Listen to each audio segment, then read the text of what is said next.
med entusiasm, med kunskap och närhet till bolagen försöker vi placera på bästa sätt och få en god finansiell avkastning och dessutom bidra till hållbarhetsmålen. 2 av fonderna är aktiefonder och 3 är blandfonder. En av aktiefonderna är en hållbarhetsfond som tittar globalt och försöker vara med och lösa de globala utmaningarna när det gäller hållbarhet, FN:s hållbarhetsmål. Den fonden heter SDG Solutions.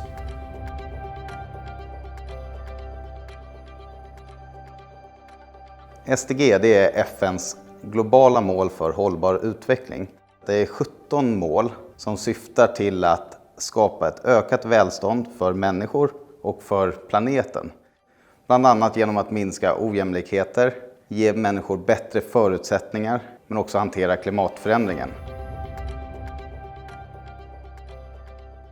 SDG är nu ursprungligen skapta för enskilda länder, inte för bolag.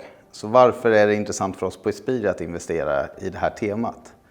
Jo, tittar vi på de här målen så ska de ursprungligen vara uppnådda redan 2030. Och det kommer tyvärr inte att ske, vi ligger redan långt efter. Så för att försöka känna igen lite av den här förlorade tiden så behöver vi nya produkter, stora tekniska genombrott. Och vi tror ju på Espiria att hittar vi bolag som erbjuder den här typen av lösningar så kommer vi hitta bolag som är exponerade mot en stark strukturell tillväxttrend, men där vi också kan se en god finansiell utveckling.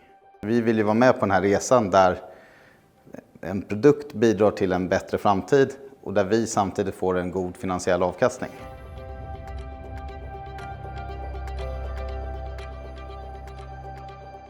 The global sustainability challenges are everywhere. They're often complex and interlinked, and therefore there's a strong need to prioritize on the most pressing issues. And that leads to us choosing to have a 5-theme exposure, where we identify companies with solutions through their products and services. The challenge comes from that we're facing a food available crisis, given that our natural resources such as land or water are limited. And we need to have higher agricultural productivity and also more sustainable and smarter practices for doing the farming. One company example that provides such a solution is Deere & Co. And through their precision farming machinery, they are able to enhance the yield of output, optimize the inputs, and minimize impact on the environment. As you might know, that today we're mostly running a linear economy, but circular economy is running on the idea that we need to keep what we have today for as long as possible and to keep the value as high as possible. And one example that is close to everyone is what we've seen in the fashion industry. For example, that we've known that the consumption of fashion goods has been coming at a cost of depleting the natural resources and generating a lot of waste. Think about a pair of jeans that is produced by using 10,000 liters of water and then land in a landfill after a couple of years of usage. There is better alternative already.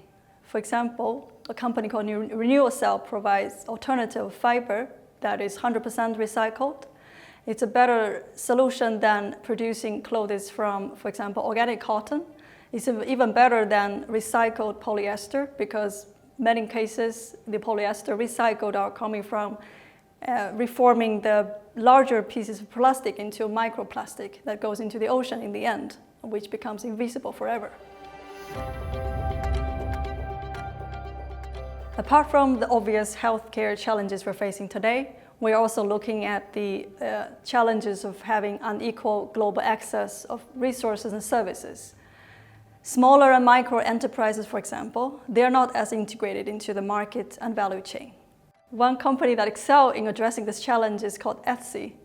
It's an e-commerce platform company that is inclusive to all entrepreneurs, turning their creativity into their economic power. In order to minimize the risk of climate change and environmental damage, a timely energy transition towards renewable resources are paramount, but it's equally important to look at how we can consume energy more efficiently, especially with ongoing electrification. Company Schneider is a relevant solution here under this theme because 90% of its revenue are addressing the energy demand side.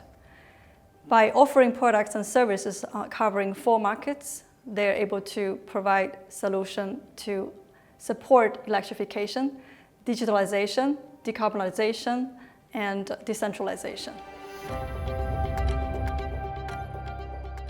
When it comes to infrastructure, it's easy to think about the transport, utilities, and telecom infrastructure. But in an increasingly digitalized world, we also need to think about computing power and data storage as an important infrastructure to support the modern world. And we emphasize on looking for solutions to provide universal, accessible infrastructure, and at the same time, they need to be sustainable and efficient. Microsoft is one example of companies that contributes to the efficiency of digital infrastructure, but often might be ignored by the people. And by having the cloud solution provided to its customers, Microsoft is able to help save significantly the energy used and enhance the efficiency, as well as optimizing the computing power. If you look at the world running on big data today, 90% of today's data were actually produced in the last 2 years. And this is an extremely energy-intensive process. Microsoft is already targeting to run 100% on renewable energy with a cloud solution by 2025.